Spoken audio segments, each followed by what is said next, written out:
आज का ये सेशन उन सभी बच्चों के लिए बेहद इंपॉर्टेंट है जिन्होंने CUT यूजी का एग्जाम दिया है। CUT एग्जाम देने के बाद किस प्रकार से आपको विश्वविद्यालय में एडमिशन मिलता है, यूनिवर्सिटीज़ में एडमिशन कैसे होता है, पूरी CUT की जो काउंसलिंग प्रक्रिया है, इस पूरे प्रक्रिया को, पूरे प्रोसेस को हम लोग यहाँ पर समझने वाले हैं कि अगर आप मान लो BHU में पढ़ना चाहते हो, DU में पढ़ना चाहते हो, JNU में पढ़ना चाहते हो, तो CUT का एग्जाम आपने दे दिया है, आपका एडमिशन कैसे होगा, इस पूरी प्रक्रिया को समझेंगे।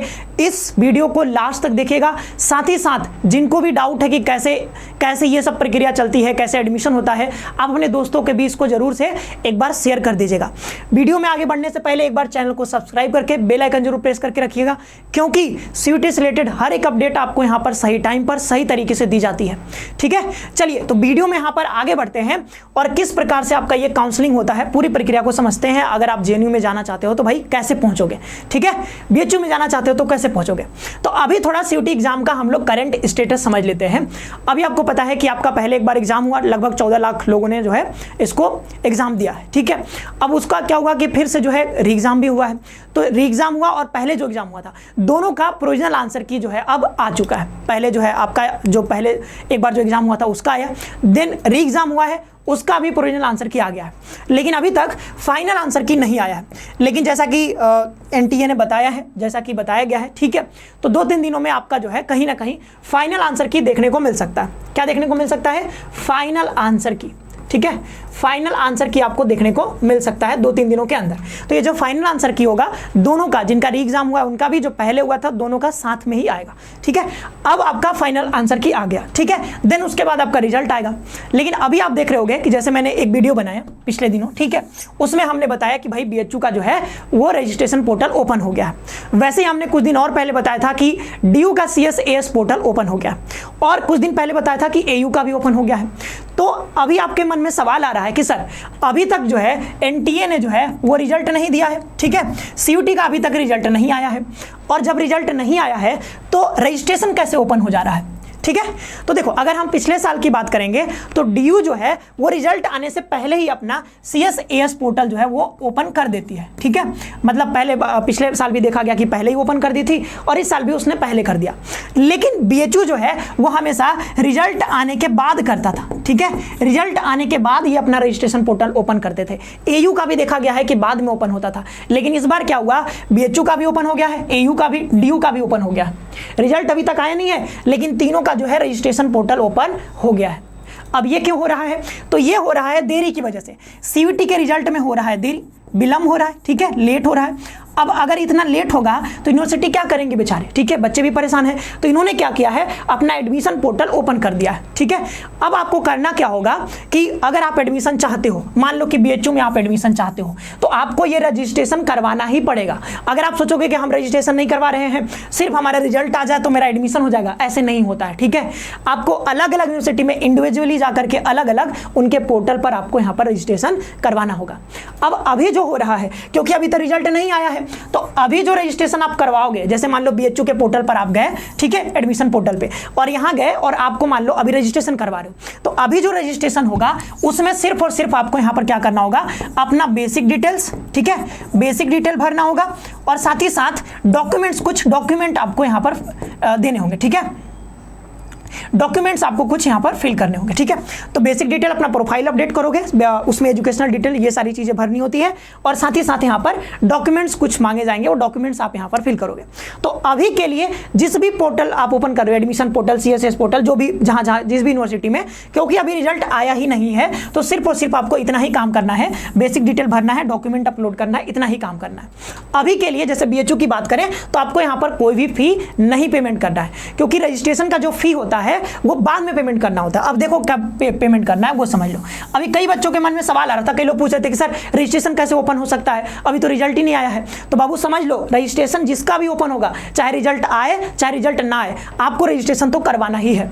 अब ये लगभग अगर इसको बांट कर देखोगे पूरे इस मतलब रजिस्ट्रेशन को, तो रजिस्ट्रेशन की जो पूरी प्रक्रिया वो 3 फेज में आप इसको कर सकते हो। पहला जो अभी हमने बताया बेसिक डिटेल वाला, ठीक है, बेसिक डिटेल भरना होता है, या फिर इसको प्रोफाइल अपडेट जो भी कहना चाहते हो, ठीक है। दूसरा होता है प्रेफरेंस एंट्री भरना, ठीक है। दूसरा होता है कि आपको यहाँ पर प्रेफरेंस भरना होता है, मतलब यहाँ से पूछा जाएगा आपको कि बताओ कौन सा सब्जेक्ट आप ज़्यादा पसंद करते हो, कौन सा सब्जेक्ट आप फर्स्ट प्रायोरिटी पर रखना चाहते हो, ठीक है, सेकंड प्रायोरिटी पर कौन रखना चाहते हो, कौन सा कोर्स। तो ये सब कोर्सेज का प्रेफरेंस भरना होता है, सब्जेक्ट का प्रेफरेंस भरना होता है और लोकेशन का भी प्रेफरेंस भरना होता है। तो ये जो प्रेफरेंस होगा वो हमेशा कब ओपन होगा?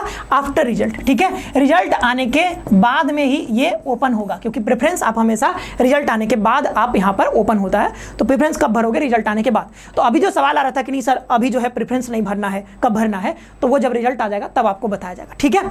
अब देन क्या होता है? तीसरा स्टेप होता है यहाँ पर फी पेमेंट का, ठीक है, फी पेमेंट का। अब अभी जो हमने बीते दिन जो वीडियो बनाया बीएचयू के ऊपर, उस पर कई सवाल आया कि सर फी पेमेंट कहाँ करना है।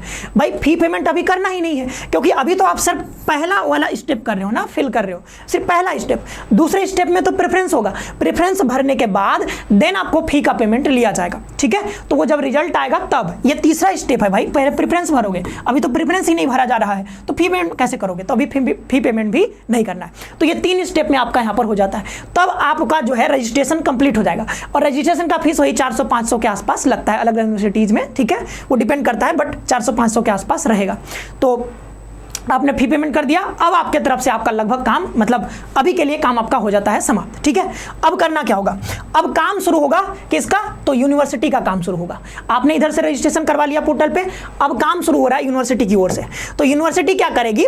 जैसे वो क्या करेगी ना कि अलग अलग कोर्सेज के लिए मेरिट लिस्ट या फिर कट ऑफ जारी कर देगी, ठीक है। वो बता देगी कि भाई इस डेट पर इतना जो है कट ऑफ गया है, ठीक है, तो इतना इस कोर्स में इतना कट ऑफ गया है, वो निकाल देंगे लिस्ट, मतलब नोटिफिकेशन वो डाल देंगे, ठीक है, अपने पोर्टल पे, अपने मतलब वेबसाइट पे। तो वहां पर कट ऑफ लिस्ट आ जाएगी। तो चलो बीए का मान लो बीएचयू में आ गया cut off list. First cut off आया कि भाई बीए सोशल साइंसेस में ज्योग्राफी में जो है 300 नंबर पर एडमिशन लिया गया, ठीक है, मतलब लास्ट जो कट ऑफ गया 300 नंबर। तो जिनका भी 300, जैसे कि बीए हम सोशल साइंस ले रहे हैं, ठीक है, एग्जाम्पल के लिए बता रहे हैं, ठीक है, बीए सोशल साइंस कहां पर? तो ये बीएचयू में, क्योंकि अभी ये हो रहा है यहाँ पर, ठीक है, रजिस्ट्रेशन।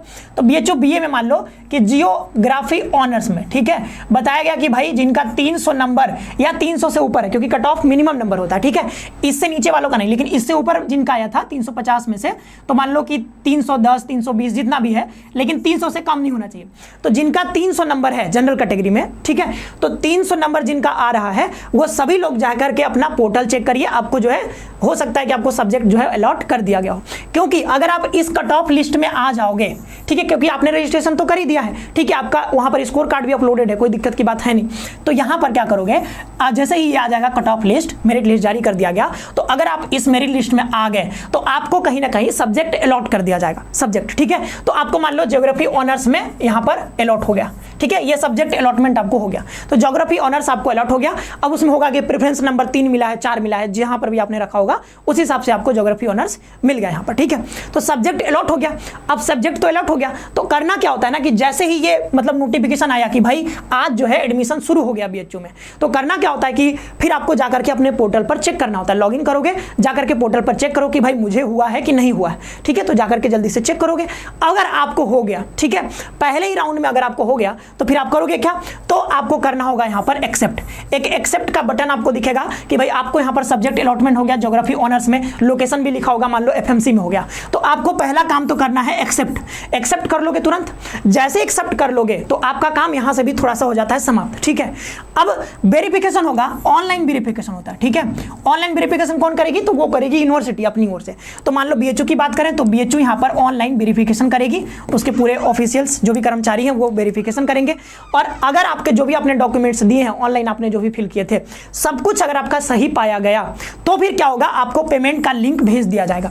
लेकिन अगर कुछ गड़बड़ पाया गया, मान लो कि आपने अपना आय प्रमाण आपने जो कास्ट सर्टिफिकेट अपना दिया है, कास्ट सर्टिफिकेट दिया, उसमें कुछ गड़बड़ी हो गई, ठीक है, तो कुछ मिसमैच हो गया, तो ये जो है ये क्वेरी खड़ा करेंगे, ठीक है। तो क्वेरी रेज करेंगे, आपके ईमेल आईडी पर दिख जाएगा कि भाई क्या क्या क्वेरी आया है, पोर्टल पर भी दिख जाएगा। तो वहां पर जो भी वो कहेंगे आपको कि नहीं ये वाला चीज आपका गड़बड़ है, दोबारा से अपलोड कर दीजिए, दोबारा से भेज दीजिए, तो अपना नाम के साथ, एप्लीकेशन नंबर के साथ सब कुछ जो भी डॉक्यूमेंट मांगेंगे दोबारा से आप उसको भेज दोगे, ठीक है। तो जैसे ही भेजोगे क्वेरी रिजॉल्व हो जाएगी, देन आपको दोबारा से पेमेंट आएगा। लेकिन अगर कोई क्वेरी नहीं रेज की गई तो सीधा सीधा एक्सेप्ट कर लोगे। एक्सेप्ट के बाद देखो अलॉटमेंट हुआ, एक्सेप्ट किया आपने, वेरिफिकेशन हो गया। वेरिफिकेशन के बाद आपको यहाँ पर एक पेमेंट का लिंक मिलेगा। अब कई लोग कंफ्यूज कर जाते हैं, सर हमने रजिस्ट्रेशन टाइम पे दिया था पेमेंट, ठीक है 400-500 रुपया, अब ये दोबारा से पेमेंट काहे मांग रहे हैं? तो बबुआ वो जो था ना वो रजिस्ट्रेशन के लिए था, ठीक है, वो जो 3 स्टेप में बताया था। ये जो है ये कोर्स का फी है कि मान लो आपको जो है बीए सोशल साइंस में ज्योग्राफी ऑनर्स मिल गया, तो ये जो 3 साल पढ़ोगे ना वो एडमिशन फीस है आपका, ठीक है, फर्स्ट सेमेस्टर का जो भी फी लिया जाता है वो फीस है यहाँ पर, ठीक है। तो फर्स्ट सेमेस्टर में मान लो कि 3200-3300 ऐसा कुछ मांगा जाएगा, मान लो, ठीक है। तो ऐसा आपको ये इतना अमाउंट जो है पे करना पड़ेगा। तो ये एडमिशन फी हो गई आपकी फर्स्ट सेमेस्टर की फी, ठीक है, ध्यान देना। तो इतना फी आपने जमा कर दिया। अब होगा क्या कि देखो कट ऑफ ऐसा तो है नहीं कि एक ही राउंड में आएगा। पहला राउंड आया तो आप लकी थे मतलब इन द सेंस कि आप मेहनती थे, आपने अच्छा नंबर लेकर के आया था, आपका लक भी ठीक था, तो आपका जो है पहले राउंड में हो गया। तो सबका तो पहले राउंड में होगा नहीं, तो यहाँ पर एक और ऑप्शन मिलता है कि जैसे आप पेमेंट करोगे तो आपके पास ऑप्शन रहता है कि आप इसको अपने कोर्स को जो आपको प्रेफरेंस मिला है ज्योग्राफी ऑनर्स, ठीक है, तो मान लो 3rd नंबर पर मिला है, तो इसको आप फ्रीज करना चाहते हो या फिर इसको आप अपग्रेड करना चाहते हो। ये 2 ऑप्शन आपको दिखेंगे।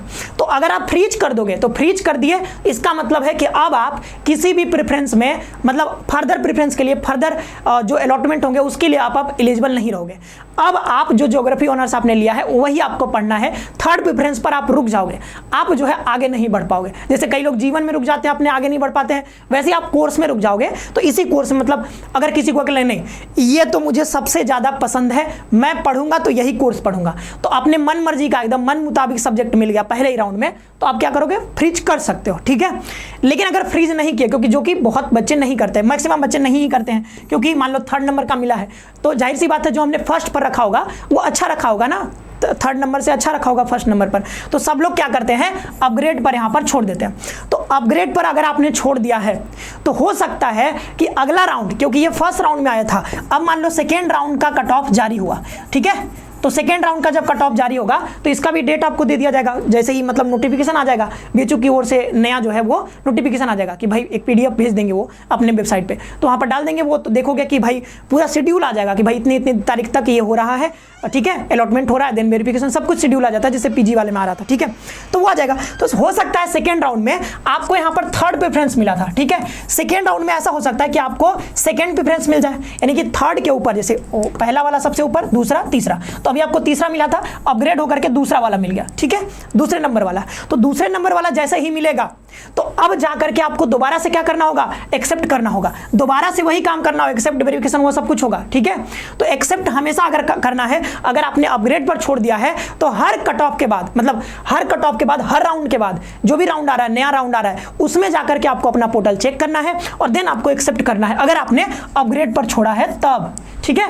फी आपको बार बार नहीं पेमेंट करना होगा, क्योंकि फी जो है एडजस्ट हो जाता है, आपने एक बार कर दिया वही दूसरे कोर्स में चला गया, ऐसा होता है, ठीक है। अगर कुछ एक्स्ट्रा अमाउंट ऑफ फी लगेगा दूसरे कोर्स का तो हो सकता है आपको देना पड़े, अदरवाइज नहीं देना पड़ता है। लेकिन ध्यान देना कि हर कट ऑफ में, हर राउंड में जब भी आप, अगर आपने अपग्रेड छोड़ा है तो आपको 2nd 3rd राउंड जो भी होगा आपको एक बार चेक करना होगा अपना, चेक करने के बाद पोर्टल आपको वहां पर जाकर के एक्सेप्ट करना होगा। क्योंकि इस बार पीजी में क्या हुआ था, कुछ बच्चों ने जो है वो मतलब एक बार आपने एक्सेप्ट किया, इसके बाद जो है अपग्रेड पर इन्होंने छोड़ दिया था, अब दोबारा जब उनको कोर्स अलॉट हुआ, दूसरा प्रेफरेंस मिला, उन्होंने उसको जाकर एक्सेप्ट ही नहीं किया, तो उनका जो है एडमिशन कैंसिल हो गया था। तो ये वाली गलती नहीं करनी है, ध्यान देना, ठीक है। तो ऐसा जो है अलग अलग यूनिवर्सिटी में थोड़ा अलग अलग भी होता है, बट ये जनरल हमने बता दिया, ठीक है, बीएचयू को एग्जांपल लेकर के बता दिया, ठीक है। बट सभी यूनिवर्सिटी में लगभग ऐसे ही प्रक्रिया रहती है। अब मान लो कि आपने फी पेमेंट कर दिया, जैसे आप फी पेमेंट करते हो ये ध्यान रखना कि अपग्रेड करते रहना है, ठीक है, अगर आपने अपग्रेड पर छोड़ा है तब एक्सेप्ट करते रहना है। अब अगर आप ये करते रहोगे तो क्या हो जाएगा, आपका एडमिशन मतलब फिक्स हो गया, ठीक है। अब एडमिशन फिक्स हो गया तो होगा क्या, इसके बाद आपको बीएचयू की ओर से, डीयू की ओर से, जेएनयू की ओर से, जहां भी आप एडमिशन ले रहे हो वहां से आपको एक ऑफलाइन वेरिफिकेशन के लिए आपको यहाँ पर एक एडमिट कार्ड या फिर एडमिशन लेटर आपको भेज दिया जाएगा, ठीक है। तो एडमिट कार्ड कर लो या फिर इसको एडमिट कार्ड या एडमिशन लेटर जो भी कहना चाहते हो, तो एडमिशन लेटर आपको जो है भेज दिया जाएगा। अब वो एडमिशन लेटर आपको मिल जाएगा, एडमिशन लेटर जैसे ही मिलेगा तो उसमें डेट लिखा होगा, ठीक है, और उसमें जो है वेन्यू भी लिखा होगा कि कहाँ पर आपको आना है, ठीक है। तो बीएचयू में मान लो कि सोशल साइंस फैकल्टी में आपको आना है यहाँ पर, ठीक है, और डेट आपको दे दिया जाएगा, इस डेट पर आपको जो है ये ऑफलाइन वेरिफिकेशन के लिए आपको आना पड़ेगा, ठीक है।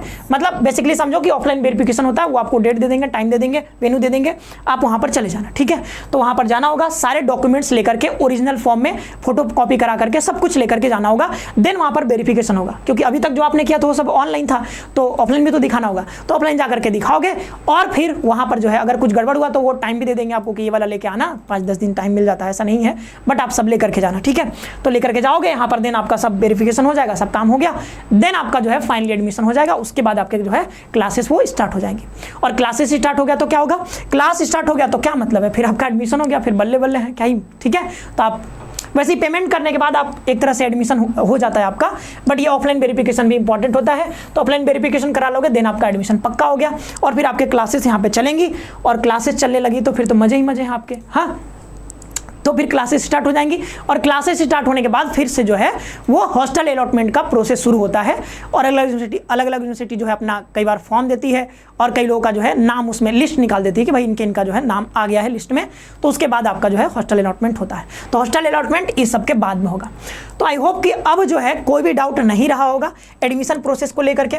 मैं तो बस यही कहूँगा कि भाई जिसका अभी आपने रिजल्ट आया है नहीं आया है उसका इंतजार मत करो। जिसमें पोर्टल ओपन हो रहा है, जिस भी यूनिवर्सिटी का आप वहाँ पर अगर टारगेट कर रहे हो, उसको वहाँ पर पढ़ना चाहते हो, तो वहाँ पर जाकर के आप एडमिशन पोर्टल ओपन करो उसका, और जाकर के जल्दी से रजिस्ट्रेशन करवा लो, ठीक है। और अभी फी पेमेंट नहीं करना है। बीएचयू में बहुत सारा सवाल आ रहा है बीएचयू में कि सर पेमेंट कहाँ करना है, अभी पेमेंट करना ही नहीं है।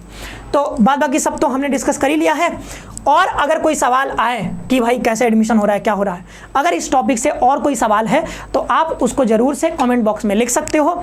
और मुझे नहीं लगता है कि अब आपको कोई समस्या होगी, मतलब पूरी प्रक्रिया को समझने में, ठीक है। साथ ही साथ इस वीडियो को ज़्यादा से ज़्यादा शेयर कर दीजिएगा, लाइक कर दीजिएगा, ताकि ये ज़्यादा से ज़्यादा बच्चों तक पहुँच पाए। मिलते हैं नेक्स्ट सेशन में, चैनल को सब्सक्राइब करके बेल आइकन जरूर प्रेस करके रखिएगा। मिलते हैं किसी नई टॉपिक के साथ, शानदार टॉपिक के साथ। धन्यवाद, खुश रहिए, मस्त रहिए।